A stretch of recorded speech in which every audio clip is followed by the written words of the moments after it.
Hello everyone, my name is Nobar. Welcome to my YouTube video. Today I'll be talking about Barcelona's coach, Xavi Hernandez. So Xavi as a player is legend of FC Barcelona. He won multiple titles like the Spanish League for 8 times, like the Champions League for 4 times. He won the World Cup with the Spanish national team, so no one can doubt his value to Barcelona or the Spanish football. I appreciate everything he has done for the club as a coach and as a player. However, if we compare him as a coach versus as a player, then we will see lots of differences. In my opinion, Barcelona should be getting a new coach that's way more diverse in his thoughts than Xavi, that has lots of more experience than Xavi. So in this video, I'll be highlighting 10 reasons why we should fire Xavi right now. So reason number 1. I think Xavi is not really good in reading the game and making the correct choices and the correct formations. For example, this season we have mostly played with 4 defenders, 3 midfield players and 3 attacking players. This has led us to concede lots of goals.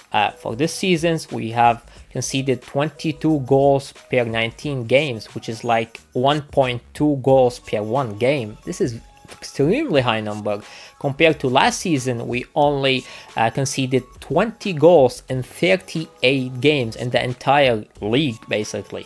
So this is a big difference. One of the reasons for doing good last year versus this year is that last year we had Busquets as one of our midfielder players, and we played with 4 midfielders in lots of these good games. 4 midfielder players with Busquets, De Jong, Xavi, and Kise or Pedri, which has helped us a lot. This season we are only playing with De Jong, Gundogan, and Pedri, or Xavi if Pedri is injured, or if Xavi is not injured. So these are the reasons we are not controlling the ball enough. The opponents are easily attacking us. We don't have a lot of physical players in the midfield that could stop the opponents or make any interceptions to the ball. So that's a big issue that Xavi is not changing. He keeps playing with 3 attacking players, and I think we are losing the midfield.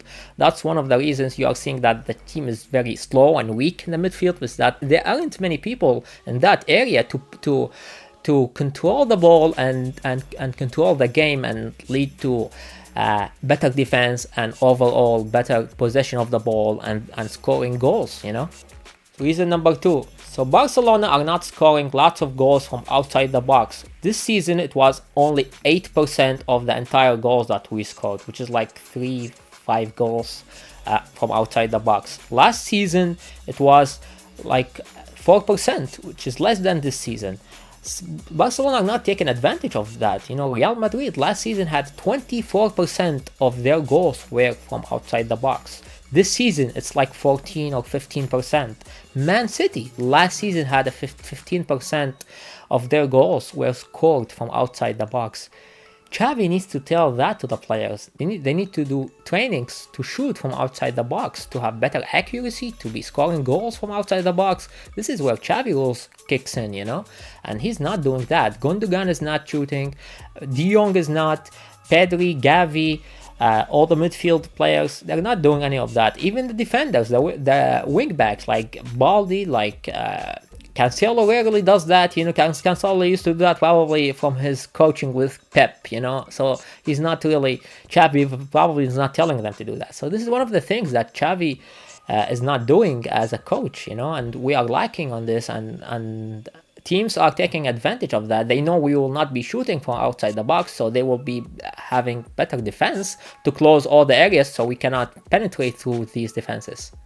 Reason number 3.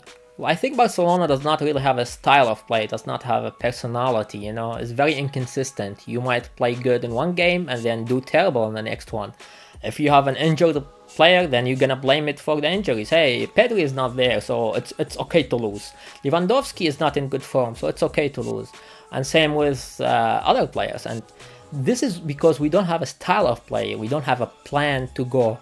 Usually in good teams, in high quality teams, you have a certain style of play, and then the individual talent of the player will just up your game even more. So in Liverpool or City, You have that, if Haaland is not there, well, you could play somebody else and the team can still win. If De Bruyne is not there, same idea. If Salah is not there, if Van Dijk is not there in Liverpool, then you could still win. There is a team, there is a plan, there is a personality. And Barcelona, well, if Lewandowski is in bad form, then you might lose. If Ter Stegen is not there, he's injured, well, it's okay to lose then. If the midfielder players are not there, if Pedri, Gavi is not there, well, we're gonna lose and blame it on injuries. This is just a bad way to go about things. I mean, you cannot guarantee that you're gonna have a player for the entire season. Injuries are very common in football, so that's why it's important to have a style of play in order to remain consistent. This style of play will work with average players, and if you have an extra talent that will just give you a boost even further, that will just make the team shine more. But there should be a base style of play that will give you consistencies to win games. I mean, I'm not telling you to win very tough Champions League games, but you could win league games with like small league clubs, and Barcelona are not doing that, unfortunately. So this is a big point that Xavi is missing. Reason number 4. I think the players do not really trust Xavi. I think they know that he lacks experiences. His staff, like his brother Oscar Hernandez and his another assistant Sergio Allegri, they're both lacking experiences. They only worked in Qatar. They don't have experiences in Europe.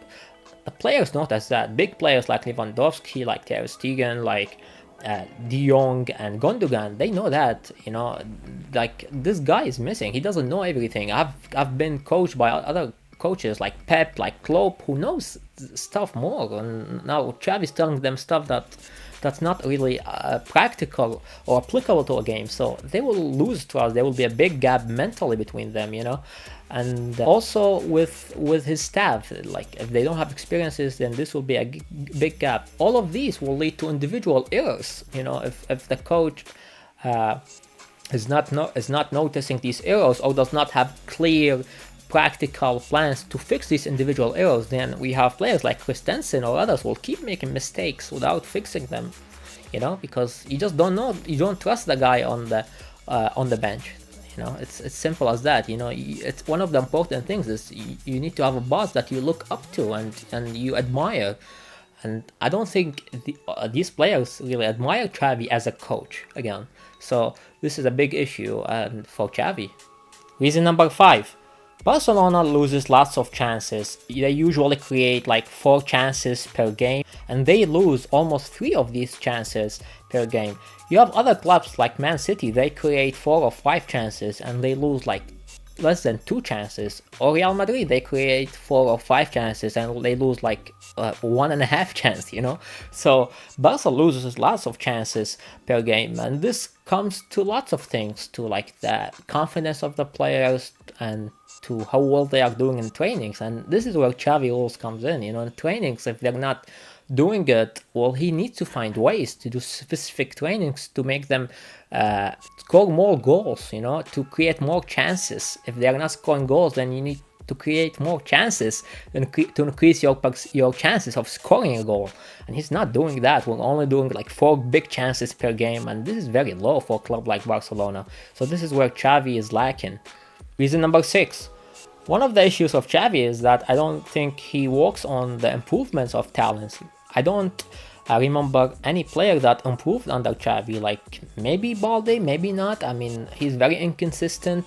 You have Gavi, Ferran Torres and Pedri. They all do much better job with the Spanish national team versus in Barcelona.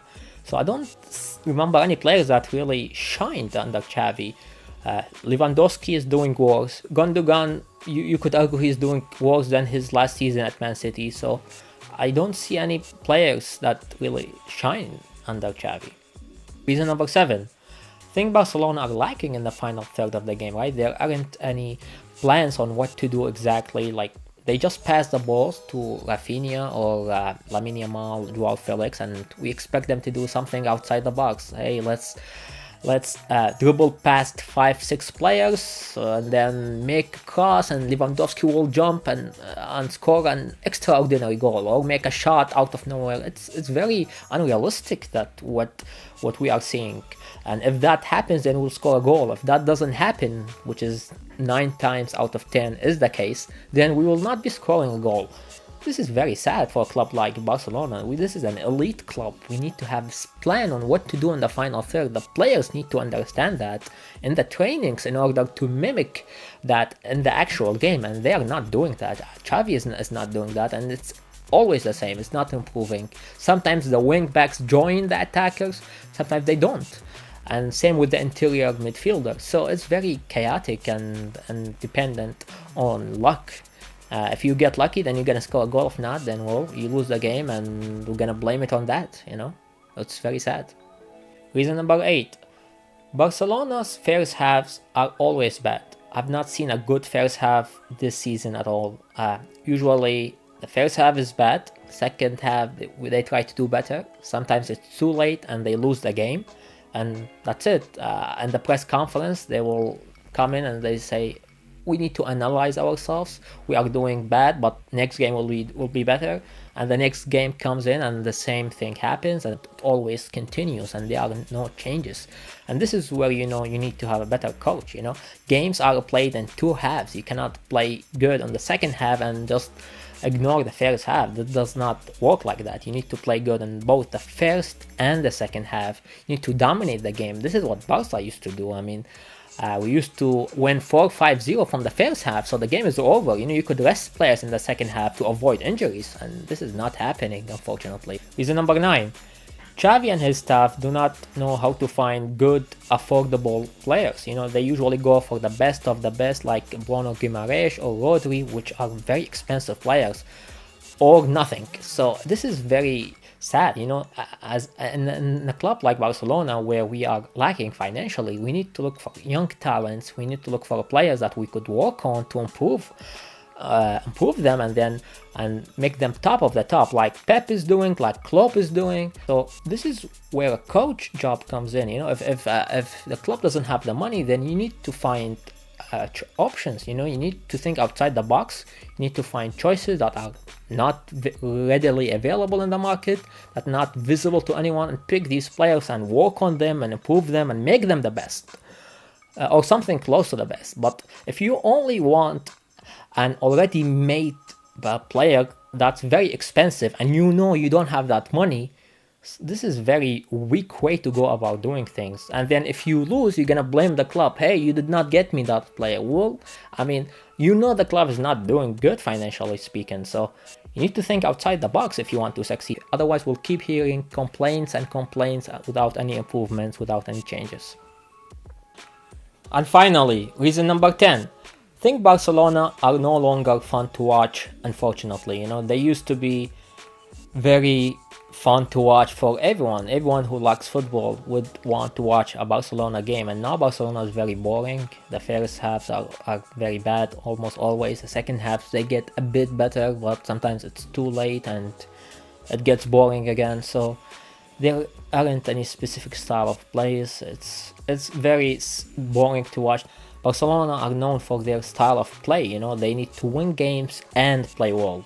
These two go hand in hand, and we're not doing any of them. You know, like, we're losing games and we're not playing good, and this is a big one that Xavi should be fired for. Is that he promised that the club will play good when he came, and he's not. You know, the player is playing very bad game. It's not fun to watch at all, and we're losing as well. So this is a big one.